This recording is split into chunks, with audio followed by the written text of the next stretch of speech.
सगळं येणार आहे। आपके सामने जो मूर्ति नजर आता है, इस मूर्ति का नाम है अर्धनारीश्वर बोल के। नटेश्वर नहीं है, नटेश्वर बोले तो नाट्य करने खाली अर्धनारी है। अर्धनारीश्वर, अर्धनारीश्वर बोले तो आधा भाग में शंकर भगवान है, आधा भाग में पार्वती है। यहाँ पे शंकर भगवान और पार्वती को कैसे पहचानते हैं? बीच में रहने वाला मूर्ति को स्टेज में डिवाइड करके लेफ्ट साइड में देखे तो शंकर भगवान का जटा मुकुट, आधा चंद्रमा, कंकाल का चेहरा, कानों में नाका वाली, हाथों में परशुराम, यहाँ पे शंकर भगवान का वहां नंदी भी है। लेकिन उसी शरीर को राइट साइड में देखे तो पार्वती का आधा मुकुट हो, कानों में अलग तरह का बाली हो, हाथों में फूल है, हाथों में कंगन है, कमर का बेल्ट है और पैरों में पायल भी है। आधा भाग में शंकर भगवान, आधा भाग में पार्वती। यहाँ पे इस अर्धनारीश्वर को क्यों बनाया, किस कार्य के लिए बोले तो दुनिया में स्त्री से कोई पुरुष बना नहीं, पुरुष से कोई स्त्री बना नहीं। स्त्री और पुरुष, औरत और मर्द दोनों समान दिखाने के लिए इसको बनाया गया है। और बाजू में एक कंकाल के रूप में जो नजर आता है ना, वो कंकाल नहीं है, एक ऋषि है। उस ऋषि का नाम है भृंग महाऋषि बोल के। नंदी और भृंगी बोल के हमेशा कैलाश में रहते हैं।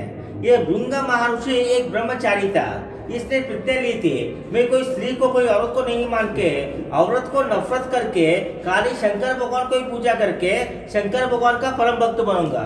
इस तरह प्रतिज्ञा लेते समय पार्वती को बोलती है, तुम एक स्त्री को, एक औरत को नहीं मानते हो तो एक औरत को माँ का दर्जा दिया जाता है, तुम उसी माँ को ही नफरत करते हो तो माँ से जो तुमने शरीर पाया है वो सारा शरीर नश्वर हो जाए।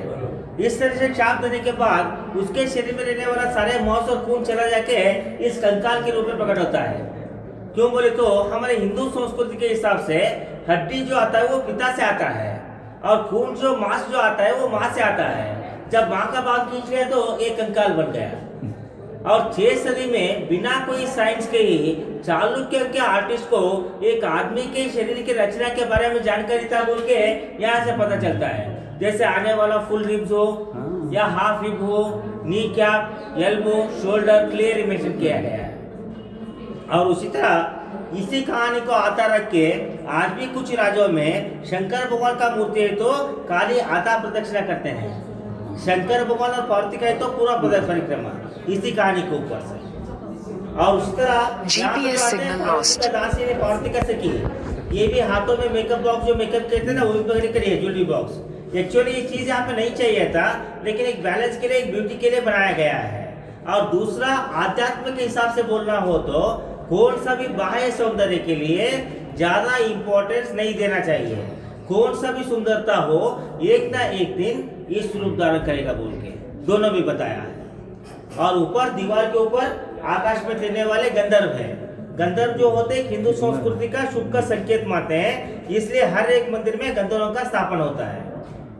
और बीम के नीचे देखिए, यहाँ पे कुछ अलग तरह का प्राणी है। 2 से ज्यादा प्राणी एक ही शरीर के अंदर हो तो इसको याली या मिथोलॉजिकल एनिमल्स, नहीं तो इंडियन ड्रैगन्स बोलते हैं। इंडियन ड्रैगन्स है।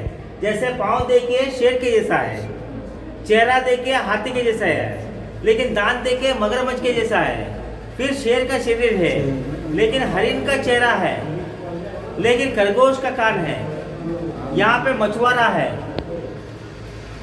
यहाँ पे मत्स्य राजा है, वहां पे गरुड़ का नाक है।